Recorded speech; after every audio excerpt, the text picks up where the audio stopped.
E fala, torcida São Paulina, começando mais um vídeo do canal do vídeo agora trazendo todas as últimas notícias do nosso querido tricolor São Paulo, que hoje teve reapresentação do time principal e também aí praticamente a confirmação da venda do Matheus Alves indo para o CSKA. Quero que você comente aí o que você acha da venda do Matheus por um valor bem mais ou menos e qual para você deve ser o time titular de Hernan Crespo no tricolor.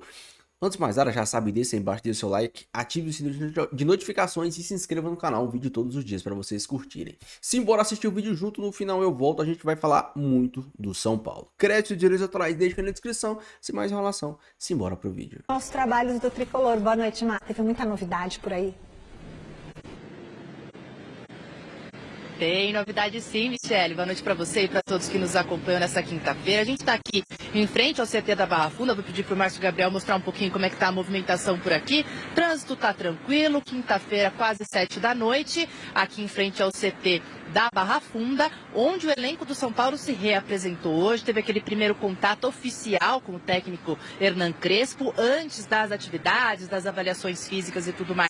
Ele e o presidente Júlio Casares tiveram ali uma conversa com o elenco, provavelmente falando sobre aí esse segundo semestre de 2025. São Paulo disputa Copa do Brasil e Libertadores, está nas oitavas de final já. E também o Campeonato Brasileiro, como o próprio Hernan Crespo falou na sua apresentação, é a urgência do São Paulo nesse momento, é sair dessa situação incômoda, está apenas um ponto da zona do rebaixamento, na 14ª posição. Mas a gente tem algumas notícias importantes. A primeira delas, uma dupla aí bem especial, esteve no gramado hoje, ali junto com a fisioterapia, conseguiu fazer um trabalho no gramado. São eles o Lucas e o Ferreira, atletas que estão se recuperando de suas respectivas lesões. O Lucas com problema no joelho dele, né? Ali tem um nome técnico para isso, mas é no joelho, que foi aquela coisa lá no Campeonato Paulista ainda.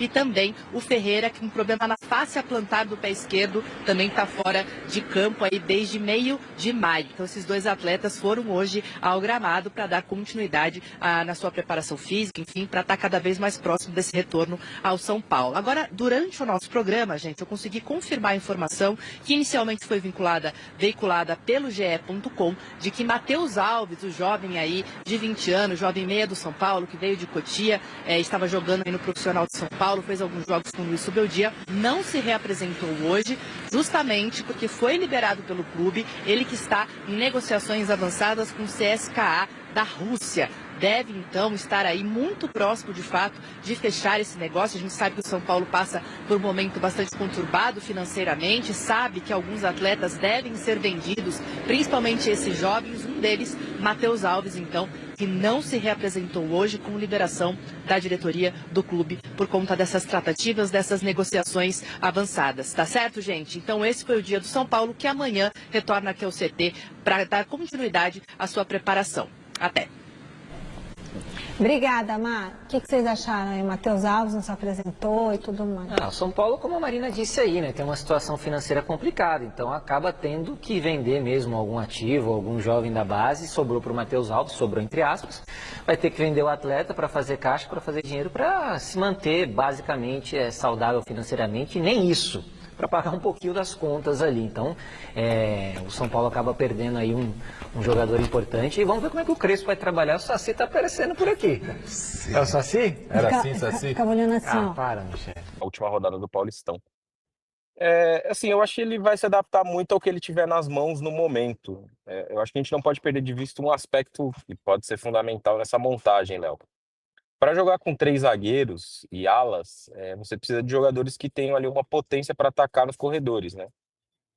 E o São Paulo não tem isso pela direita, né? Você tem o Cédric hoje para jogar ali na direita. Eu não, assim, não tenho certeza de que ele possa exercer esse papel, né? E jogar com 3 zagueiros também e 2 alas quer dizer abrir mão dos pontas, que é uma coisa que o São Paulo tem hoje no seu elenco, né? Característica desses jogadores, Lucas Ferreira, Luca, Henrique, enfim, tem esses jogadores aí que estão pedindo passagem, né? Então, acho que desmontar essa engrenagem para montar um sistema de 3 zagueiros pode tirar um pouco o espaço desses jogadores, né? Como você vai encaixar eles num sistema com 3 zagueiros? Difícil.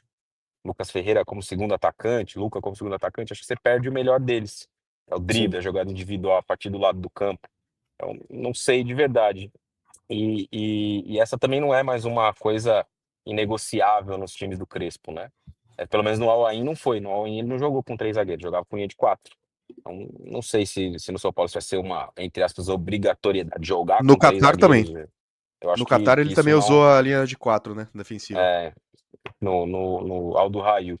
Então, assim, eu não tenho certeza de que ele vai jogar com 3 zagueiros, não, viu, Léo? Até pelo fato do São Paulo hoje ter um zagueiro a menos no seu elenco, que é o Juan, né? Hoje o São Paulo tem à disposição Alan, Arboleda, Sabino e o Ferrarese. E o Ferrarese, como eu já disse aqui em uma outra ocasião, no início da semana, acho que vai voltar a ser zagueiro com ele, né? Ele tinha virado lateral com o Zubeldia, ele vai voltar a ser zagueiro com o Crespo. Agora, ele não vai jogar com 3 zagueiros, tendo 4 no elenco. Isso não vai acontecer. Ele não vai ter uma sobra no banco de reservas. Se você perde 2, se você perde um suspenso e um machucado, se um tem um desgaste, não pode jogar, o que você faz? Você fica sem zagueiro no banco? Ele não vai fazer isso. Então, acho que no primeiro momento vai ser mantido o sistema base que vinha jogando. E aí, a questão é a alteração de dinâmica de jogo, né? Como vai atacar, como vai defender, como vai se comportar. A estrutura em si, em campo, para mim, é o menos relevante, de verdade. A questão, para mim, é o modelo. Como o time vai jogar, como vai se comportar. Vai pressionar alto em jogos específicos, vai pressionar alto em momentos específicos, vai marcar mais perto do campo, vai marcar com encaixes longos, né? Como ele fez na primeira passagem, que é um modelo de marcação que desgasta demais o jogador. E a gente tem um calendário que é difícil nesse sentido. Então, acho que tem outras coisas que estão, na minha opinião, pelo menos, acima do 3-5, como disse ele na entrevista, né? Sim. 4-3-3, 3-5-2, isso é o de menos. No fim das contas, é o de menos. Exato. E é interessante a avaliação do Raí, bate muito de encontro. Eu vi um corte do Barroca falando que, cara, era muito difícil jogar contra o São Paulo do Crespo, porque era uma marcação encaixada e individual. Então, assim, era, combate o tempo inteiro. Ele colocava um time mais forte pra ficar combatendo, pra ficar Ô, Léo, incomodando, né? Oi, sabe quem passou a jogar assim depois que enfrentou o Crespo? quem? Abel Ferreira. O Palmeiras não jogava com encaixes individuais até ele enfrentar o Crespo. Bem Quando ele lembrado. enfrentou o Crespo, e ele chegou a destacar isso em uma entrevista, né? Dessa forma também do São Paulo de jogar com o Crespo. E aí isso foi até uma coisa que o próprio Rogério também replicou depois. Porque foi algo que funcionou bem. E a gente viu ele utilizando aí, e vê até hoje ele utilizando isso no Bahia. Então, assim, é uma forma de jogar que ela é bem específica e ela é até culturalmente muito sul-americana, que é meio que o marcação homem a homem, né? Cada um pega o seu, tal. Ontem o Gadiardo fez isso no River e Inter de Milão, marcou homem a homem o campo inteiro. E, obviamente que em alguns momentos se expôs, mas ele precisava ganhar o jogo, acabou perdendo. Na Europa já é uma coisa que a gente vê muito pouco. Você vê muito pouco essa referência de marcação no futebol europeu. Quem faz isso na Europa de forma bastante marcante é o Gasperini, fez na Atalanta, né? Agora ele saiu da Atalanta e foi para Roma. Mas fazia muito, né? O time muito físico da Atalanta, marcava homem a homem o campo inteiro. Então, assim, esse é um aspecto que eu tenho mais curiosidade de ver se vai ser replicado, repetido, do que essa questão. O Cuca é um treinador que também trabalha muito assim, marcação individual, homem a homem, encaixes longos, né? Que o cara sai muito da posição para ir perseguir o outro. Então, acho que esse é um aspecto interessante da gente observar aí, porque, como eu disse no início, né, é um elemento que requer um preparo físico muito bom, que é algo que me parece que o São Paulo não tem nesse momento. Exato, e precisa preparar novamente, porque teve a pausa, né? Um time que fez isso no jogo contra o PSG, não no bloco alto, não na marcação pressão, porque ia morrer, mas foi o Botafogo. O Botafogo no bloco médio, bloco baixo também marcou muito forte ali, num encaixe interessante também, principalmente com o Arthur, que era um ponta, encaixando muito nos meias do PSG também. Então, assim, é interessante, mas isso foi uma coisa que prejudicou muito o São Paulo ao longo da temporada, né? Porque o desgaste físico acabou atrapalhando um pouco. Tudo bem que ele trocou preparador físico e tudo mais para tentar entender. Então, as coisas precisam se encaixar num calendário longo. Teremos jogos até 21 de dezembro. Daqui a pouco a galera vai estar ceando no meio do jogo lá. Mas enfim, esse é o calendário do nosso país, não tem o que fazer. JP, queria também saber sua opinião sobre isso, cara, porque é interessante, né?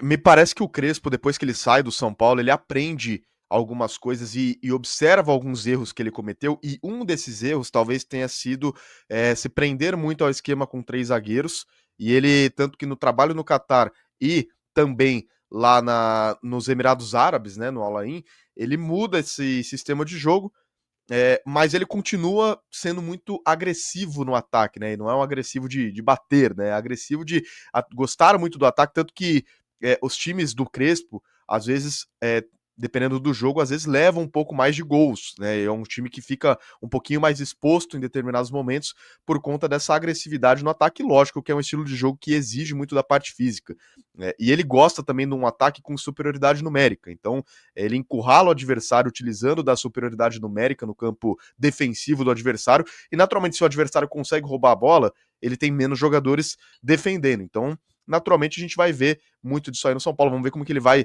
preparar o sistema para tentar não ficar tão exposto, né? Não ficar muito exposto com o adversário, mas também não abdicar de atacar. Eu acho que vai ser muito difícil a gente ver o time do Crespo se defendendo muito, montando, enfim, sei lá, de repente duas linhas, uma linha de 4 e uma linha de 5, uma linha de 5, uma linha de 4.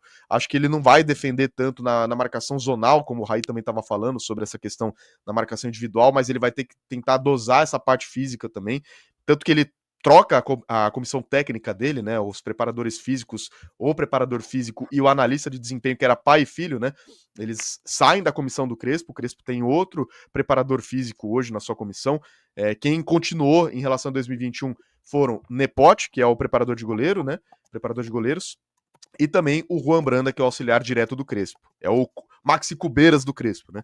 Então, foram esses profissionais que seguiram com o Crespo, e me parece que até para trabalhar de uma forma melhor nos seus times, o Crespo me parece ter aprendido algumas questões quando ele sai do São Paulo, mas de fato, né, ele tem ideias táticas que a gente vai precisar esperar para ver como é que tá o estilo dele. Não acredito que ele vai se prender tanto ao esquema com 3 zagueiros, até pelo que o Raí falou, São Paulo não tem tantos zagueiros à disposição. Eu acho que até o uso de 3 zagueiros está condicionado à continuidade ou não do Luiz Gustavo no elenco do São Paulo. Me parece que há a possibilidade do Luiz Gustavo ser utilizado como zagueiro.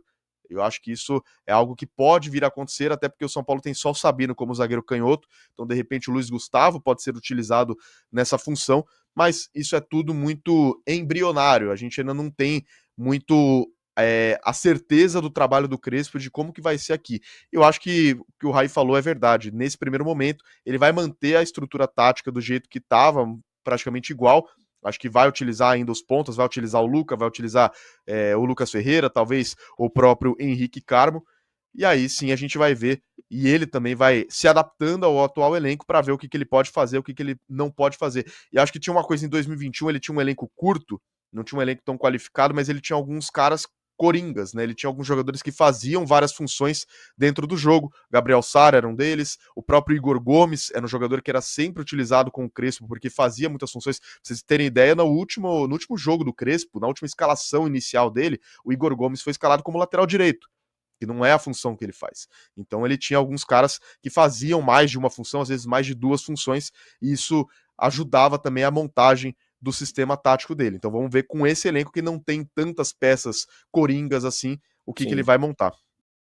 Meus amigos, mais uma vez, um moleque da base está sendo vendido a um preço bem mais ou menos. Matheus Alves sendo vendido para o CSKA a 37 milhões de reais. É uma boa grana? Para um time quebrado como o São Paulo, qualquer grana é uma boa grana. Não tem muito o que se fazer. Eu só espero que pelo menos parte dessa grana sirva para reforçar o elenco. Ah, mas o São Paulo tá quebrado. Cara, tira 10 milhões e traz alguém por empréstimo.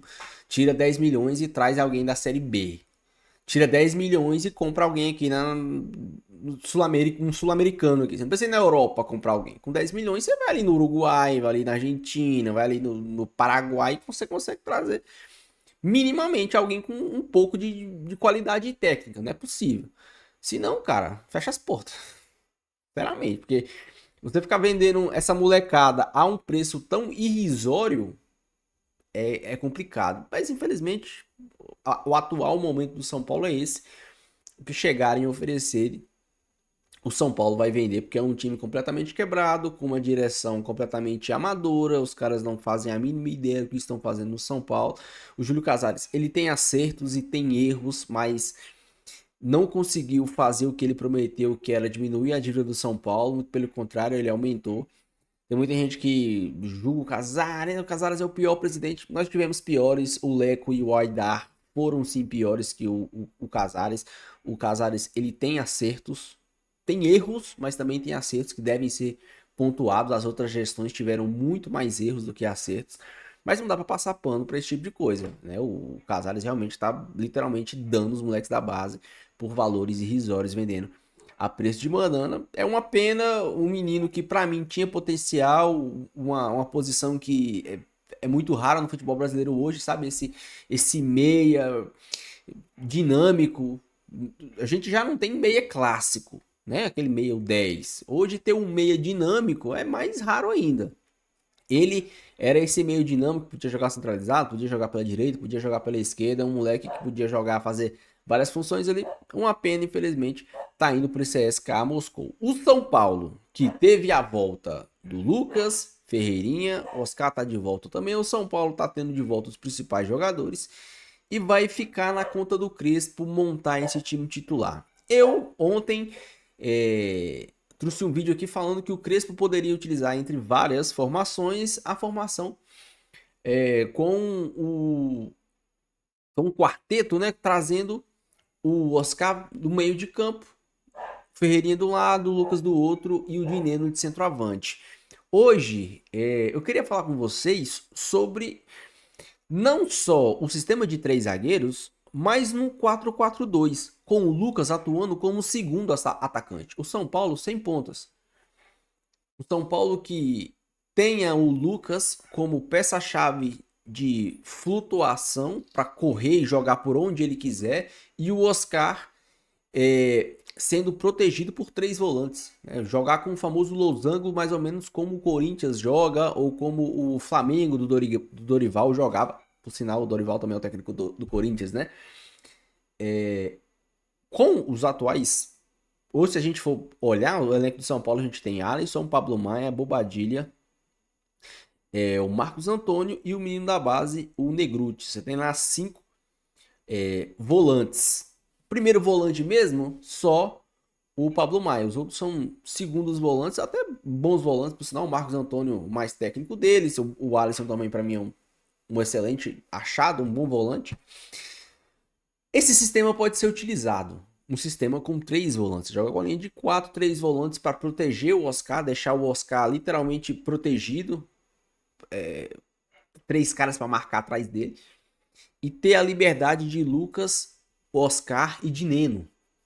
Um ataque mais rápido, né? Com o Lucas não ficando isolado pelo lado direito. O Zubeldia, às vezes ele colocava o Lucas pelo lado direito, às vezes colocava o Lucas pelo lado esquerdo. E com o Dorival, os melhores momentos do Lucas foi atuando centralizado. No caso desse sistema, o Lucas não atuaria como o 10, atuaria como um segundo atacante, mais ou menos como o Corinthians ou o Atlético Mineiro jogava, né? O Atlético Mineiro jogava com Hulk e Paulinho, o Corinthians hoje atua com o Alberto e o Memphis Depay. O Lucas poderia ser esse segundo atacante, fazer o que o Rigoni fazia lá na primeira passagem do Crespo. A gente tinha o Benítez que atuava de 10 e o Rigoni que atuava de segundo atacante ao lado do Pablo, se eu não me engano, que era o centroavante naquela época. Pra vocês verem, o Pablo era o centroavante naquela época, se eu não me engano era o Pablo. Então, é algo a se pensar. A grande questão é, o Crespo tem muito mais variações táticas do que o Zubeldia. Esse time pode atuar com 3 zagueiros, esse time pode atuar com 3 volantes, e esse time pode atuar no 4-4, no 4-2-3-1, no 4-3-3, com 2 pontas, o Oscar de 10, 2 pontas e um centroavante. São variações. E esse é o ponto que eu queria trazer para vocês. A variedade tática do Hernan Crespo é muito maior do que a variedade tática do Zubeldia. Em alguns dos vídeos aqui que eu trouxe, a galera comentando sobre o Hernan Crespo, a galera falando assim, tá trazendo 6 por meia dúzia. Eu discordo veementemente. Isso não significa que o Crespo vai revolucionar o futebol do São Paulo. Não. Mas o Crespo não é um técnico limitado taticamente falando. É um cara que não tem medo de mudar, que não é preso a convicções. Eu lembro que na época do Crespo era um parto, era uma loucura pra você descobrir a escalação do São Paulo. Porque ele mexia muito, ele trocava muito. Não tinha medo de trocar, não tinha medo de mexer. E acho que vai ser assim nesse retorno dele ao São Paulo. Não se surpreendam se um jogo o São Paulo atuar com 3 zagueiros, no próximo o São Paulo atuar com 4 volantes e no próximo o São Paulo atuar com 2 pontas. Com 3 volantes, né? E no próximo o São Paulo atuar com 3 pontas, com 2 pontas. Não se surpreendam, porque o Crespo ele se adapta ao jogo, aos jogadores que estão disponíveis, ao adversário, e isso é muito interessante. Muita gente falando que os jogadores do São Paulo vão definhar pelo sistema de marcação do Crespo. Cara, não vai ser todo jogo que o São Paulo vai fazer uma marcação homem a homem pegada. Porque o Crespo ele vai olhar e vai ver, pô, não vai dar pra me colocar o Lucas, o Oscar, ficar correndo atrás de ninguém. Vou matar os caras. Os caras vão chegar com 20 minutos do segundo tempo, 10 minutos do segundo tempo, os caras vão estar mortos dentro de campo. E eu não acho que o Crespo vai fazer isso toda a partida, sinceramente. E isso é interessante, cara. Eu tô muito curioso e ansioso pra saber o que o Crespo vai fazer com esse elenco, porque mesmo quando o Zubeldia teve esse elenco na mão, todos os jogadores disponíveis, faltava ideias. Faltava criatividade, a gente ficava dependendo de uma bola jogada no Caleri, ou de uma arrancada do Lucas, ou de um drible do Ferreirinha. Não tinha uma jogada trabalhada e construída pelo time. Não tinha, cara. Ah, depois que entrou os desfalques, depois que os desfalques sumiram lá no departamento médico, o time ficou completamente desfalcado. Antes disso, o time nunca jogou um futebol interessante. Teve momentos quando os jogadores decidiam.